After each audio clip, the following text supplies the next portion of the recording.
Tommy had the loudest, most unpredictable hiccups in the world. They started one day during recess and just wouldn't stop. At first, everyone laughed, but then Tommy started hiccuping during his math test, his piano lessons, and even while brushing his teeth. His hiccups made everything bounce around. His parents tried everything: spoonfuls of sugar, holding his breath, and even standing upside down. But nothing worked.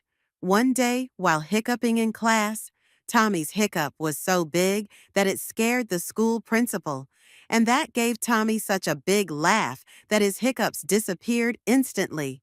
He learned that sometimes laughter is the best cure.